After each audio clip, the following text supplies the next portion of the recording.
같이 기도함으로 새벽기도 시작합니다. 하나님, 시편의 말씀 그 노래가 우리의 입술에 담긴 찬양이 되게 도와주시고 그냥 하루하루 아무 생각 없이 살아가는 것이 아니라 하나님의 은혜로 하나님을 기뻐하며 살아가는 찬양이 끝나지 않는 입술에서 찬양이 절로 나오는 은혜의 하루가 되게 하여 주옵소서. 예수님 이름 받들어 기도합니다. 아멘. 오늘 말씀입니다. 오늘 말씀은 시편 128, 129편입니다. 시편 128, 129편입니다. 여호와를 경외하며 그의 길을 걷는 자마다 복이 있도다. 내가 내 손이 수고한 대로 먹을 것이라. 내가 복되고 형통하리로다. 내 집 안방에 있는 내 아내는 결실한 포도나무 같으며 내 식탁에 둘러앉은 자식들은 어린 감람나무 같으리로다. 여호와를 경외하는 자는 이같이 복을 얻으리로다. 여호와께서 시온에서 내게 복을 주실지어다. 너는 평생에 예루살렘의 번영을 보며 내 자식을 볼지어다. 이스라엘에게 평강이 있을지어다. 129편입니다. 이스라엘은 이제 말하기를 그들이 내가 어릴 때부터 여러 번 나를 괴롭혔도다. 그들이 내가 어릴 때부터 여러 번 나를 괴롭혔으나 나를 이기지 못하였도다. 밭가는 자들이 내 등을 갈아 그 고랑을 길게 지었도다. 여호와께서는 의로우사 악인들의 줄을 끊으셨도다. 무릇 시온을 미워하는 자들은 수치를 당하여 물러갈지어다. 그들은 지붕의 풀과 같을지어다. 그것은 자라기 전에 마르는 것이라. 이런 것은 베는 자의 손과 묶는 자의 품에 차지 아니하나니 지나가는 자들도 여호와의 복이 너에게 있을지어다 하거나 우리가 여호와의 이름으로 너에게 축복한다 하지 아니하느니라. 아멘. 오늘도 성전에 올라가는 노래입니다. 먼저 128편이죠. 1절에서 이렇게 노래하기 시작합니다. 여호와를 경외하며 그의 길을 걷는 자마다 복이 있도다. 그런데 이런 여호와를 경외하는 자가 복이 있다라는 말은 4절에도 반복됩니다. 4절에 보면 여호와를 경외하는 자는 이같이 복을 얻으리로다. 그러니까 1절에서 경외하는 자는 복이 있다. 4절에서 이같이 경외하는 자는 복이 있다. 그럼 그 사이가 어떤 내용이 있을까요? 바로 구체적인 복이 기록되어 있습니다. 경외하는 자 복이 있다. 경외하는 자는 복이 있다. 그럼 그 복이 무엇인가가 바로 2절과 3절이죠. 네가 네 손이 수고한 대로 먹을 것이라. 네가 복되고 형통하리로다. 내 집 안방에 있는 내 아내는 결실한 포도나무 같으며 내 식탁에 둘러 앉은 자식들은 어린 감람나무 같으리로다. 네가 일하는 곳에서 네가 일하는 만큼 그러한 결과와 소득과 형통함을 얻게 될 것이고 너의 가정도 정말 복되고 자식들이 행복하고 네 아내와 함께 더불어 아름다운 결실을 맺는 가정이 될 것이다 라는 겁니다. 그러니까 이러한 삶에서의 지극한 복이죠. 일과 가정에서의 모든 복락, 이러한 복락을 누리는 길이 뭐라고요? 여호와를 경외하는 자는 이런 복을 얻을 것이다 라는 거죠. 그런데 이게 지금 성전에 올라가서 부르는 순례자들의 노래라는 것을 감안하면 무엇을 이야기하고 싶어 하는 것일까요?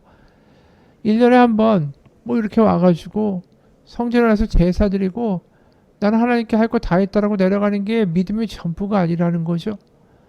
바로 이 제사뿐이 아니라 매일의 삶 속에서 하나님을 경외하는 것, 그것이 삶의 복을 받는 근원이다 라는 것을 순례자들에게 다시 한번 주제시키고 알려주고 노래로 다짐하게 하고 있는 거죠.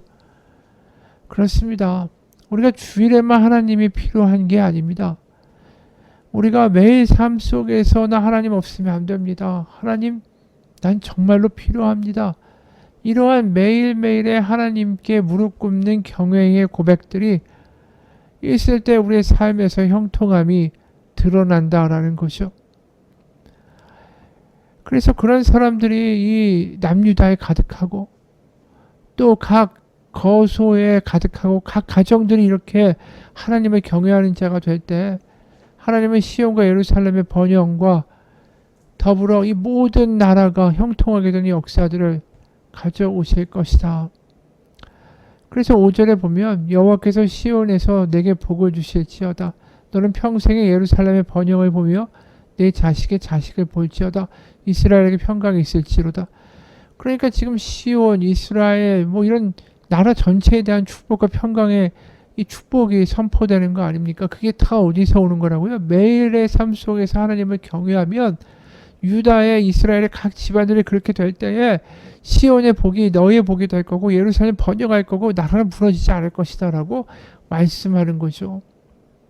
그래서 이스라엘에게 평강이 있을지어다. 이 평강은 샬롬, 하나님이 만들어주시는 절대 평화, 평강의 나라의 모습이라는 거죠. 그러니까 하나님의 나라가 이루어지는 거예요. 샬롬이. 그래서 그 하나님의 샬롬의 나라 뭡니까? 정말 그 누구도 상대방을 도구하지 않고 사랑하고 하나님을 기억해서 하나님께 사랑하고 하나님의 은혜에 감격하며 살아가는 것.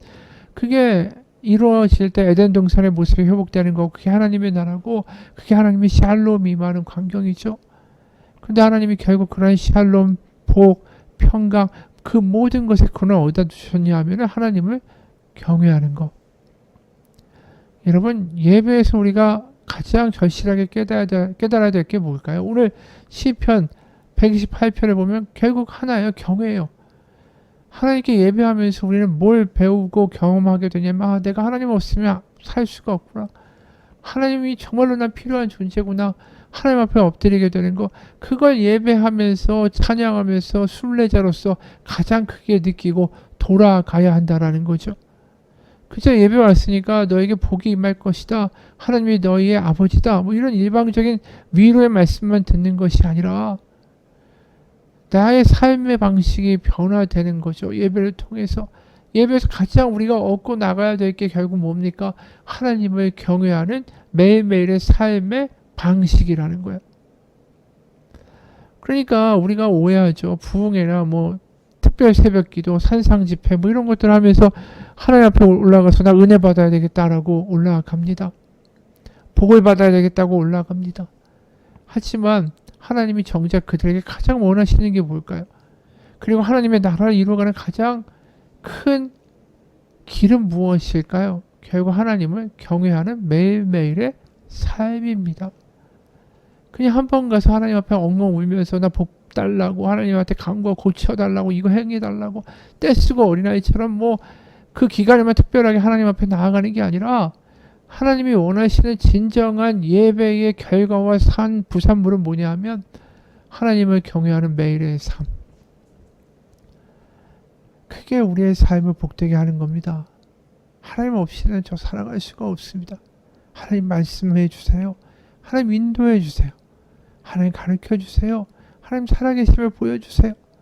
이렇게 매일매일마다 하나님 앞에 엎드려 고백하는 이들 그 삶이 복될 것입니다. 한편 129편에서 원수들에 대한 말이 또 이어지죠. 1절 3절입니다. 이스라엘은 이제 말하기를 그들이 내가 어릴 때부터 여러 번 나를 괴롭혔도다. 그들이 내가 어릴 때부터 여러 번 나를 괴롭혔으나 나를 이기지 못하였도다. 밭가는 자들이 내 등을 갈아 그 고랑을 길게 치었도다. 참 여기의 내용을 보면 얼마나 심하게 괴롭혔으면 3절을 좀 쉽게 표현하면 밭가는 자들이 내 등을 갈아 엎어서 기나긴 고랑을 만들었다라고 말할 정도예요. 그러니까 얼마나 힘들게 했으면 우리가 쟁기를 가지고 소나 도구를 통해서 밭을 이렇게 갈면서 고랑을 만들잖아요. 그게 악인들이 바로 자신의 등에다가 그런 고랑을 만들었다는 거예요. 얼마나 끔찍하게 자신을 괴롭혔으면. 그런데 이러한 끔찍한 고난을 겪고 있는 상황이 바로 시편 129편의 시작인 거죠. 그런데 우리가 이게 지금 제사에서 불리는 노래라는 것이 굉장히 의미심장합니다. 하나님 앞에 와서 제사할 때 하나님 위대하십니다. 하나님은 영광입니다. 하나님을 경외합시다. 하나님은 우리를 지으셨고 우리에게 다윗의 왕국을 주셨고 저 성전에서 예배하신 위대하신 하나님이십니다. 뭐 이런 노래만 하는 게 아니라는 거예요. 냅다 하나님 앞에 하는 이야기가 하나님 저들이 저 원수들이 나를 너무 괴롭힙니다. 얼마나 끔찍한지 내 등에 박고랑을 가는 것처럼 내 등에 그렇게 큰 짐을 지우고 나를 매일매일 허리가 휠 정도로 힘들게 합니다. 이렇게 노래합니다. 이 노래가 순례자들 중에 분명히 해당되는 사람들이 있을 거예요. 아니 다 해당될 거예요. 왜냐하면 지금 먹고 살만 해도 과거에 그런 경험을 가진 사람들도 있을 거고 지금 그러한 과정들을 거쳐가는 사람들도 있겠죠. 이 시편의 노래가 얼마나 호소력이 강했겠어요. 게다가 1절이 보면 그들이 내가 어릴 때부터 여러분 나를 괴롭혔도다. 이스라엘이나 우리가 아니에요. 단수의 단수다. 개인적인 경험을 이야기하는 거예요. 그러니까 이 이야기를 딱 듣는 순간 이 노래를 부르는 순간 이 노래의 가사가 들려지는 순간에 이게 남 얘기가 아니라 자신들의 이야기인 것이죠. 그리고 울컥하는 거예요. 울컥하는 거죠. 자신의 과거의 생각들 지금 겪고 있는 고난들 이게 막 떠오르는 거예요. 게다가 그 고난의 표현을 너무나도 생생하게 묘사하잖아요. 밭가는 자리에 내 등을 갈아 그 고랑을 길게 지었도다. 순례자 온 사람들이 다 농부였을 텐데 그 당시에 다 농사 짓고 먹고 살았을 거 아니에요. 이렇게 비유를 하니까 이게 너무나도 눈앞에 그려지는 거죠. 그리고 그 다음에 4절이 뭡니까? 여호와께서는 의로우사 악인들의 줄을 끊으셨도다. 바로 그런 수치와 억울함과 고난의 그런 상황 가운데서 여호와께서 등장하셔서 나를 도우셨다. 이게 마치 누군가의 간증같이 들리죠. 그리고 누군가에게는 아직 그 악인들의 고난이 끝나지 않은 이들도 있을 거예요. 그런데 하나님은 분명히 악인들을 끊어 놓으신다. 그러면서 5절에 더 이야기하죠. 무릇 시온을 미워하는 자들은 수치를 당하여 물러갈지어다. 그들은 지붕의 풀과 같을지어다. 그것은 자라기 전에 마르는 것이라. 악인들의 멸망당하는 미래를 너무 생생하게 그려주죠. 그들 수치를 당할 겁니다. 그들은 지붕의 풀과 같을 겁니다. 생각해 보세요. 풀이 땅에 뿌리를 내려야 수분도 빨아들이고 깊게 영양분을 빨아들여서 자랄 수가 있잖아요. 지붕에 풀이 나면 어떻게 됩니까? 햇볕이 세면 물도 못 받아들이죠. 영양분도 없죠. 다 말라버리는 거예요. 그러니까 그렇게 말라버리는 아무런 열매도 맺지 못하는 그런 부질없는 결국은 순식간에 죽게 되는 그러한 모습이 악인이다. 너무 생생하게 보여주는 거죠. 이 노래가 너무 생생해요. 그래서 7, 8절을 공동번역으로 보면 이렇게 번역합니다. 7절 베는 이의 손에도 묶는 이에도 아름에도 차지 않으니. 그렇죠. 이게 지붕에 풀이니까 이게 무슨 거둘 게 없는 거죠. 8절 지나는 사람 아무도 여호와의 축복이 너에게 있기를 여호와의 이름으로 너에게 복을 빈다 하는 사람이 없으리라.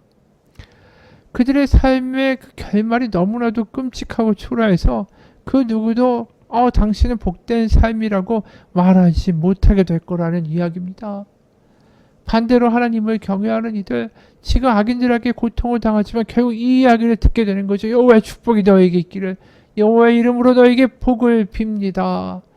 이게 바로 이 시편이 악인이 아니라 결국은 이 노래를 부르는 이들에게 전해주는 소망의 위로의 메시지였습니다. 비참한 삶 속에서 이게 나의 혼자만의 고통이 아니라는 것을 이 노래를 부르면서 깨닫죠. 이게 우리의 경험이고 동시에 우리를 지키시는 하나님의 응답이 분명히 있다. 우리를 실망시키지 않는 하나님이시다. 바로 이 시편을 노래하면서 그들 가운데는 소망이 생기지 않을까요? 우리는 이 두 편의 시편을 보면서 무슨 생각을 하십니까? 이게 찬양의 힘이고 이게 예배의 능력 아닐까요? 예배하면서 하나님을 경외하는 것을 우리 삶 속으로 경험하며 나아가겠다라고 고백하게 되는 것. 예배를 통해서 내 삶의 고통 가운데 이 고통이 고통으로 끝나는 것이 아니라 분명히 하나님께서 나에게 복을 주시고 선한 길로 인도하시리라. 하나님 안에서 소망을 두게 되는 것. 이게 다 예배와 찬양의 능력 아닙니까? 지금 어려운 삶을 지나도 하나님께서 결국은 하나님의 능력을 베푸시는 기다림의 시간입니다. 이는 결국 망할 것입니다. 이게 시편의 노래고 이게 하나님의 약속이고, 그러면서 이 찬양과 예배를 드리면서 그들은 이미 승리를 맛보고 있고요. 그러면서 매일매일 하나님이 필요합니다. 하나님의 경외하며 하나님의 품 안에 안기는 삶을 꿈꾸고 있는 거예요. 시편 128편에 보듯이, 그렇기 때문에 주일에만 예배가 필요한 게 아닙니다. 이 시편 129편의 노래를 이 순례자들이 그냥 성전에 가서 한번 부르고 끝났을까요? 아니에요. 그 129편이 얼마나 마음의 은혜가 됐겠어요. 아마 이제 예루살렘을 떠나서 집으로 돌아가면서 그 순례길 되돌아 집으로 돌아가는 길 내내 그 노래 부르지 않았을까요? 여러분, 우리는 찬양하는 사람들이고요. 우린 매일 삶 속에서 하나님이 필요하다고 고백하는 믿음의 사람들입니다. 그게 복된 삶을 경험하는 길이고, 그게 어려움을 이기는 길입니다. 우리가 주 안에서 살아야 됩니다. 주 안에 거해야 됩니다. 기뻐도 슬퍼도 찬양 속에 예배 속에 살아가야 합니다. 그래서 오늘 읽은 시편들은 참 의미심장해요. 모든 것이 잘 되고 고난은 없고 하나님을 믿는 이들은 다 형통하고 영광이 있고 이런 이야기를 하지 않습니다. 우리가 살아가는 이 현실을 그대로 폭로하고 거기서 하나님을 바라보는 진지한 믿음을 이야기하죠. 오늘 시편에서 밭가는 자들이 내 등을 갈아엎어서 기나긴 고랑을 만들었습니다. 이 노래를 할 때 아마 사람들의 눈에서 눈물이 뚝뚝 떨어졌겠죠. 하지만 그 고통 가운데 다시 한번 노래하는 거예요. 그 현실 속에서 하나님을 노래합니다. 하나님의 여호와의 축복이 너에게 있기를, 여호와의 이름으로 너에게 복을 비노라. 악인들은 지붕의 풀과 같을지어다. 세상의 어려운 삶 속에도 하나님이 이루시는 미래를 생생하게 그려보며 그걸 찬양하고 노래하고 살아가는 시편의 사람들, 단단한 소망을 믿으며 붙잡고 살아가는 사람들, 눈에 눈물이 묻히지만 그럼에도 불구하고 그곳에서 하나님을 향하여 미소 짓는 사람, 그게 예배하는 사람, 그게 믿는 사람이라는 거죠. 누군가의 글입니다. 우리는 자신의 상황에 완전히 만족할 때까지 하나님에 대한 찬양을 미룰 수가 없다. 하나님이 우리에게 무엇을 주실 때 비로소 우리가 흡족해서 감사하다라고 찬양하는 것이 찬양이 아니다. 오히려 우리는 어렵고 힘든 과정 가운데 어떻게 보면 지쳐있는 가운데 찬양을 통해 눈에 보이는 게 다가 아니라는 것을 알게 되고 그 상황을 다르게 인식하게 된다. 그러면서 우리는 거기서 감사를 토해내게 된다. 그렇다. 우리는 그런 눈이 뜨이기 위하여 하나님 앞에 다시 찬양할 필요가 있다. 하나님의 신실하심을 다시 한번 찬양하고 우리에게 주어진 하나님의 자녀라는 놀라운 복을 받아들임으로써 우리는 그 자리에서 기쁨으로 찬양하고 감사할 수 있게 된다. 고대 이스라엘 민족이 정말 놀라운 능력의 창조성을 보여주는 대목이 바로 이것이다. 시편의 찬양이다. 그들은 잔혹한 현실을 외면하거나 없는 것으로 하지 아니하고 잔혹한 현실을 위에 두 발을 단단히 세운 채로 고개를 들어 하나님을 바라보며 찬양하는 것을 멈추지 않았다. 그것이 그들의 시편이었다. 여러분, 우리도 찬양합시다. 우리 다시 예배합시다. 우리의 고통을 주님 앞에 이야기하며 오늘의 시편을 다시 한번 우리의 노래로 고백할 수 있는 믿음이 있기를 원합니다. 우린 매일매일 하나님이 필요합니다. 매일매일 그래서 찬양해야 합니다. 같이 기도하겠습니다. 하나님, 오늘도 습관적으로 살아가는 인생, 또 당하고 분노하고 감정적으로 기복 있는, 그래서 그냥 오늘 하루도 무엇을 붙잡고 살았는지 아무것도 알 수 없는 그런 허송세월의 인생이 아니라 오늘도 하나님이 내게 필요하다고 주님 앞에 무릎 꿇으며 하나님을 경외하고 그것을 이루어내신 하나님의 미래와 소망을 바라보며 감사와 감격으로 찬양할 수 있는 우리 입술에서 찬양이 떠나가지 않는 우리가 되게 하여 주옵소서. 예수님 이름 받들어 기도합니다. 아멘.